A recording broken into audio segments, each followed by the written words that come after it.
de fato, o meu interesse pela Alemanha é precoce. Eu queria notar o seguinte: eu nasci em 1918. Quando eu nasci, ainda havia a Primeira Guerra Mundial. E a minha família e todo o meu ambiente era violentamente contra a Alemanha, porque a paixão aliadófila era muito grande aqui. O meu pai se interessava muito pela Guerra de 14 e ele descrevia as batalhas sempre como uma grande coisa contra a Alemanha. Mas o meu pai era um médico muito interessado pela medicina alemã, em primeiro lugar.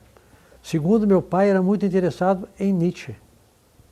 De modo que o meu pai, ele pessoalmente, meu pai morreu muito moço, nunca conversei a fundo com ele, mas pensando bem, meu pai também distinguia para ele. Meu pai não chegou a tomar muito conhecimento do nazismo, mas a Guerra de 14, ele distinguia muito a Alemanha da Alemanha de Guilherme II, da Alemanha imperialista.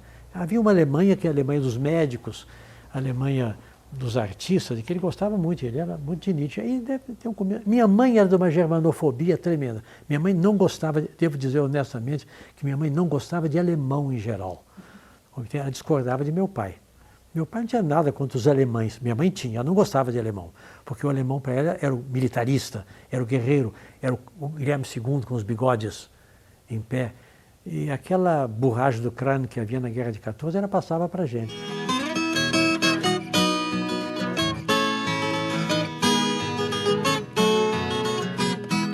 Nós estávamos na França, passamos muito tempo na França, depois fomos para a Alemanha. E curiosamente, eu comecei a me interessar imediatamente a fundo. Eu era um menino de 10 anos e meio. Eu era um leitor precoce. Eu comecei a ler desbragadamente aos 9 anos de idade. Eu lia coisas muito acima da minha possibilidade. E lia também as coisas da infância do menino. Não só eu gostei muito da Alemanha, como eu comecei a me apaixonar pelas lendas alemãs. Eu até trouxe aqui para mostrar esse livro, que é um livro que eu li em Wiesbaden. Eu comprei em Wiesbaden. Eu tinha 11 anos, né? As Lendas do Reno, traduzido para o francês, do Dr. Wilhelm Roland. Esse livro me fascinou. A Lorelei, os Raubritter. Eu comprei coleções de cartões de Lorelei, está aqui a Lorelei. Eu comprei coleções de cartão e eu comecei a me interessar muito pela Alemanha e ler muitas lendas alemãs, os Nibelungen, não é? A questão dos anões. Os anões são muito importantes na mitologia alemã. Eu li muito isso e comecei a me interessar. E desenvolvi, em Berlim, não sei por que bem, indo em museu, eu me desenvolvi uma paixão pelo Frederico II, o rei da Prússia. Foi um dos meus heróis. Esse cartão eu comprei em Berlim quando eu tinha 11 anos. Depois eu mandei fazer uma moldura e isso esteve sempre em cima da minha mesa de trabalho enquanto a casa dos meus pais existiu em Minas. Estava lá, Frederico II. Friedrich der Einzig, Frederico o Único. Friedrich der Große, der Alte Fritz. E as histórias do Frederico II me fascinavam. Meu pai me levou para ver o Moinho de Sanssouci, o famoso Mühle, né? O Moinho de Sanssouci. E eu tinha fascinação. Eu queria muito que meu pai comprasse um busto de Frederico II, que eu via nas vitrines, um busto de bronze. Meu pai dizia, não, isso é muito caro. Cartão postal eu compro, mas busto não. Então, eu tinha vários cartões postais do Frederico II. Esse eu mandei. Eu desenvolvi um culto do Frederico II. Eu comecei a admirar esse homem, ler coisas sobre ele. Isso, acho que a entrada foi por aí. E agora a coisa principal foi quando eu tinha 13 anos de idade, a paixão extraordinária pelo Fausto do Goethe. Meu pai tinha o Fausto do Goethe na tradução do Castilho. Eu descobri o Fausto com 13 anos de idade e me apaixonei pelo Fausto em português, que é um Fausto meio aldeão do Castilho. Então meus irmãos e eu representávamos cenas do Fausto. Minha mãe, por sua vez, que cantava muito ópera italiana, minha mãe nos cantava muito cenas do Mefistófeles do Boito e do Fausto do Gounod. Então, através de minha mãe, eu fiquei fascinado por essa figura do Mefistófeles. E aquele velho Dr. Fausto, não é? Ach, nun Philosophie und Theologie, que ele começa ali na... Isso a vida inteira eu li o Fausto. Eu não posso dizer a você quantas vezes eu li o Fausto. Eu não quero mentir. Então eu diria, como um velho tio da Gilda, com mentira e tudo, eu devo ter lido o Fausto mais de 200 vezes. Eu li o Fausto em português, depois a tradução do Agostinho de Ornelas, depois eu li a lindíssima tradução francesa que meu pai tinha, do Camille Benoit, em prosa, que é linda, uma prosa linda. Eu li a tradução inglesa do Bayard Taylor em 2 volumes, e depois eu peguei o alemão, e eu então, edições bilíngues, eu li a tradução italiana do Franco Fortini, e eu então comparava com o alemão. O Fausto é uma das minhas obsessões. E o Fausto de Goethe foi um dos grandes ingredientes para formar a minha visão do mundo. Então você verá que é a visão de um ignorante, porque eu de Goethe, o que eu conheço é o Fausto. O Wilhelm Meister, eu comecei a ler, achei muito chato, larguei. Eu li o Hermann e Doroteia, mas achei tão chato. O Werther, eu achei chorumelas, compreende?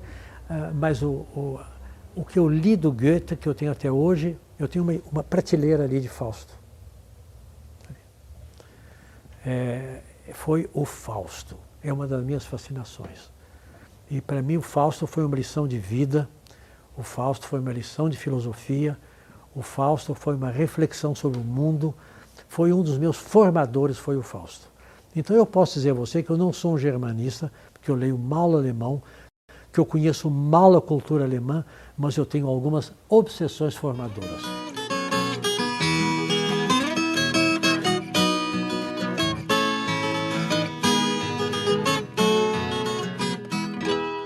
Através do Frederico II, eu quis saber como se formou o Estado prussiano.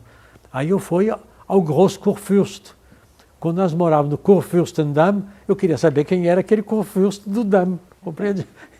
Então, o Großkurfürst, o primeiro rei, o rei soldado, Frederico Guilherme II, o Frederico II, aí eu entrei pela história da Prússia. Então eu li muito, desde menino, eu li muito, desde o Großkurfürst até o nazismo. E a obra do Bismarck tornou-se uma das minhas obsessões. Eu li um livro muito modesto sobre o Bismarck, que é a biografia do Bismarck, pelo Emil Ludwig. Eu li quando eu era menino, mas depois eu continuei a ler. Eu, mais velho, meu pai comprou para mim A Vida do Frederico II do Carlyle em 10 volumes. Eu não li tudo, confesso, mas folheei bastante os planos de batalha. E eu li a autobiografia, as memórias do Bismarck. Eu li as memórias do Bismarck. Aqui está o Gedanken und Erinnerungen. São 3 volumes, 2 grandes e um pequeno. Ainda naquela escrita gótica, que eu decifro bem, porque eu aprendi o pouco alemão que eu aprendi ainda com a caligrafia gótica. Eu tenho boa caligrafia gótica. Aqui está o Gedanken und Erinnerungen. Eu fiquei fascinado pelo Bismarck.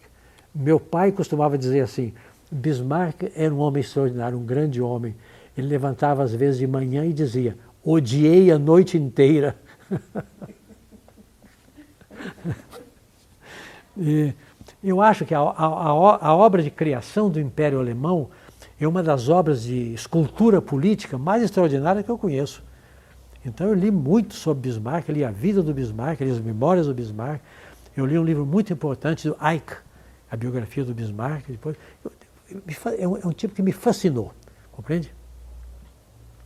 E meu pai tinha na biblioteca dele muita coisa sobre a Alemanha. Ele se interessava muito pela Alemanha. Eu li um livro, por exemplo, daquele Lichtenberger, Lichtenberger, francês, sobre a Alemanha, e eu li o livro do Bülow, o Príncipe de Bülow, a política alemã. Aí eu me interessei pelo Príncipe de Bülow.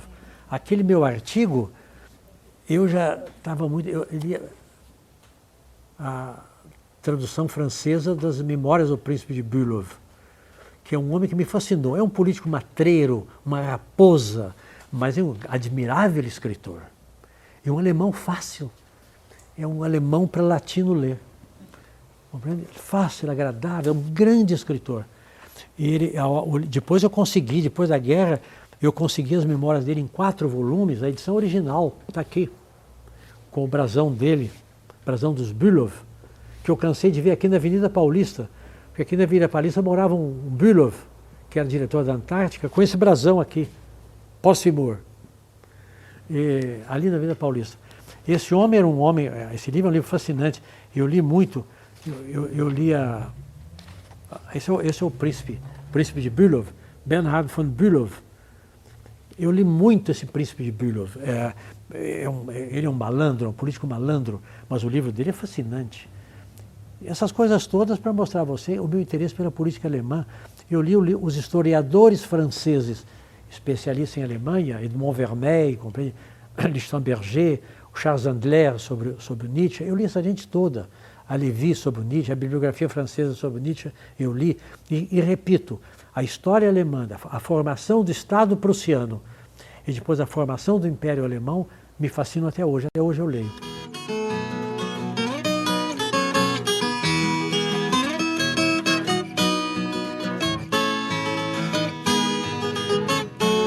De fato, eu fui muito amigo do Sérgio Buarque de Holanda e escrevi, inclusive, depois que ele morreu, eu escrevi muito sobre o Sérgio Buarque, escrevi umas 10 coisas sobre o Sérgio Buarque de Holanda. Mas eu escrevi um artigo em que eu falava sobre a influência da cultura alemã na obra dele. Está publicado na revista do Sebrap, não é? Está publicado num livro meu. Acho que vários escritos, vários escritos. Foi fundamental para o Sérgio Buarque de Holanda. Ele foi para a Alemanha como jornalista, representando os diários associados. Ele ficou lá quase 2 anos. E ficou em Berlim. O Sérgio Buarque de Holanda é um caso curioso, é um caso bem brasileiro do homem que é formado em Direito, que não tem formação específica em filosofia ou em história, mas que tem a voracidade do conhecimento, que é muito brasileiro. O Sérgio Buarque de Holanda foi o homem mais culto que eu vi na minha vida.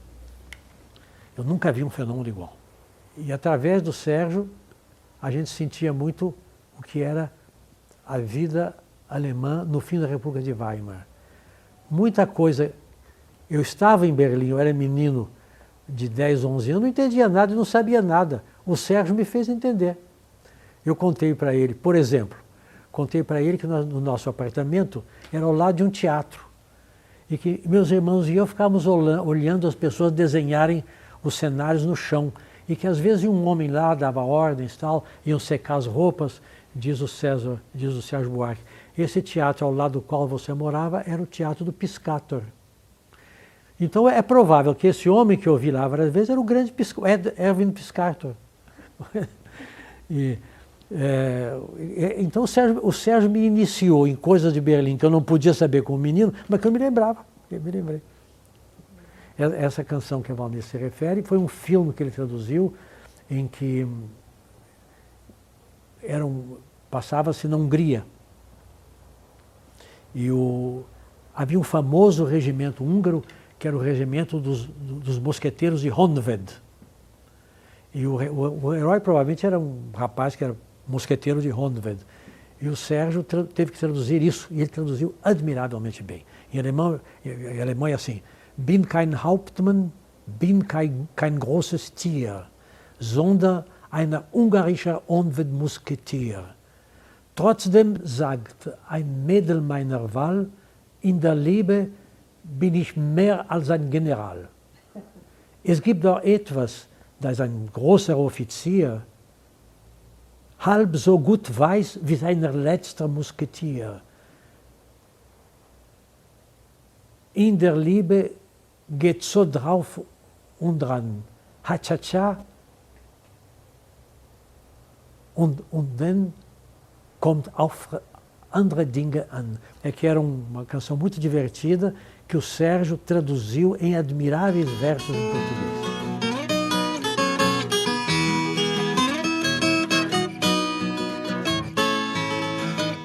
Ter um livro meu em alemão é uma honra com a qual eu não contava e que eu devo à minha colega e ex-aluna Lígia Chiappini, que hoje é professora na Alemanha, e graças a ela eu nunca imaginei que eu, que fui de cultura sobretudo francesa, minhas relações culturais foram sempre com a França, ter agora, no fim da vida, um livro em alemão, isso dá a impressão de um coroamento, porque, como se dizia no meu tempo, o alemão é a língua da filosofia e da ciência.